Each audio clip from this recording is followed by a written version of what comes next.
por que a maioria dos vilões tem cicatrizes.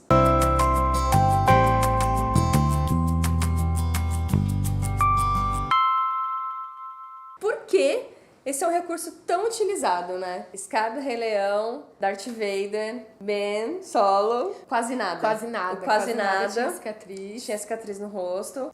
Coringa, não é mesmo? Nossa, Desde a época básico. de Jack Nixon, com aquele sorriso enorme. Bem maluco a gente pensar nisso, porque na real ele vem de uma coisa muito antiga, né? Se a gente for pensar na época do cinema mudo, eles não tinham artifícios para construir o personagem vilão. Se a gente for lembrar de um filme clássico aí do cinema antigo, do cinema mudo, Nosferatu, como é que eles iam fazer a construção desse personagem e deixar bem implícito que ele é o vilão da história.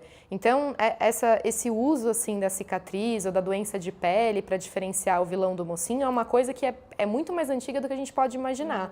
E é terrível, porque você acaba, desde criança, ensinando que isso é feio, que isso significa uma coisa má, que a pessoa é errada. Até mesmo no Rei Leão, né? Sim. Que o vilão é o Scar, que é a cicatriz, e a gente fala, nossa... O nome dele já é cicatriz, né? A maquiagem, a forma como eles escondem a cicatriz do vilão durante um tempo e depois eles revelam como ela é.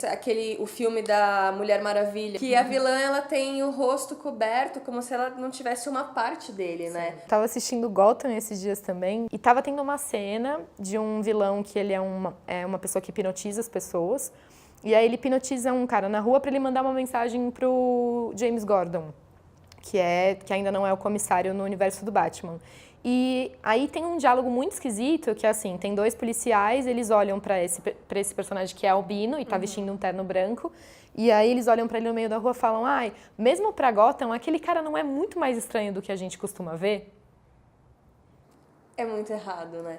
E é interessante porque é isso que você falou, né? Quando você era criança, você não tinha essa percepção.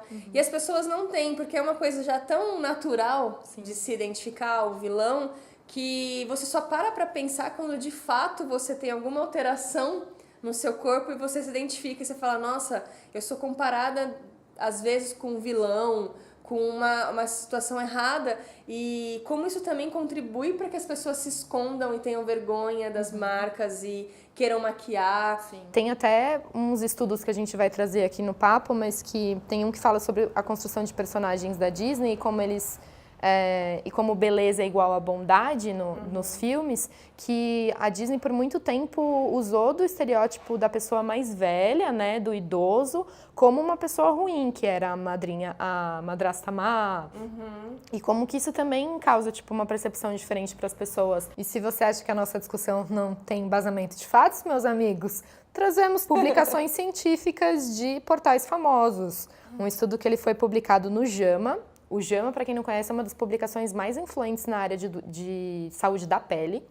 E eles confirmaram que 60% dos vilões de uma lista dos 100 vilões mais vilanescos de todos os tempos da história do cinema, que eles retiraram da American Film Institute, eles analisaram os 100 primeiros vilões dessa lista e 60% deles tinham condições dermatológicas. E assim, a gente está falando de cicatriz, de alopécia, que é a doença que faz a gente ter queda de cabelo, o albinismo, a pessoa que tem manchas na pele, que é os nevos, que eles chamam de nevos faciais, quando a pessoa tem grandes manchas na pele do rosto ou do braço. Então, assim, não é só uma percepção que a gente teve aqui discutindo e elaborando isso, mas... São, de fato, os estudos científicos que estão trazendo isso aí à tona. Mas por que a gente tem que se apoiar em doenças de pele que são tão incapacitantes e, assim, fazem as pessoas terem problemas tão mais graves de saúde, além da situação dermatológica, para criar um personagem, né? A gente precisa criar um personagem com uma cicatriz para ele ser vilanesco? E a Mayla, ela fez um estudo, uma pesquisa, ela escreveu um texto para a revista Saúde, que... também dizendo como é que isso tem um peso muito sério para quem tem a doença, para quem tem as cicatrizes, como essas referências erradas, ruins, atrapalham também na aceitação da pessoa. Sim. É um estudo que ele foi publicado, na verdade ele foi feito por psicólogos de 2 universidades do Reino Unido, e aí eles fizeram uma análise com um grupo de pessoas, onde eles mostravam fotos de pessoas que não têm nenhuma marca no rosto e outras fotos das mesmas pessoas, só que manipuladas para terem essas marcas. E aí eles chegaram a umas conclusões muito engraçadas, assim, um estudo que foi feito com homens e mulheres acima de 21 anos. Então, para os homens, na maioria das vezes, não fazia muita diferença, assim. Eles eles categorizavam a pessoa como mais atraente ou menos atraente numa escala de 1 a 10, mas não tiveram grandes percepções assim, de preconceito em relação a isso. Agora, com as mulheres, teve um fato muito engraçado, porque quando as mulheres foram analisar as fotos dos homens que tinham cicatrizes, elas avaliavam eles como pessoas atraentes, mas não como pessoas para elas terem um relacionamento sério. Elas não consideravam os homens bons para relacionamentos sérios porque o personagem ter uma cicatriz, né, a pessoa analisada ter uma cicatriz, podia significar que essa pessoa se meteu em alguma confusão ou ela foi imprudente e aquilo levou ela a ter uma cicatriz. Então eles eram considerados tipo pessoas que não eram boas só para você ter assim um relacionamento estável, o casamento com um final feliz, enfim. E os especialistas chamaram isso de efeito James Bond, que os vilões do Bond de todos os tempos sempre tiveram alguma coisa na pele ou enfim na construção do vilão que fazem as mulheres terem esse efeito. Esse não é um recurso só para vilões, tem os mocinhos também, mas tem uma diferença grande. Tem um outro vilão que tem uma caracterização um pouco parecida com a Dr. Poison, que é o Javier Bardem. Eu acho que é Raul o nome dele no James Bond. E ele tem acho que ele tem uma deficiência na mandíbula. E ele é um puta vilão. E o filme inteiro você não vê essa deformação nele. E eu acho que ele é um dos melhores vilões, inclusive, dessa leva do James Bond com o Daniel Craig.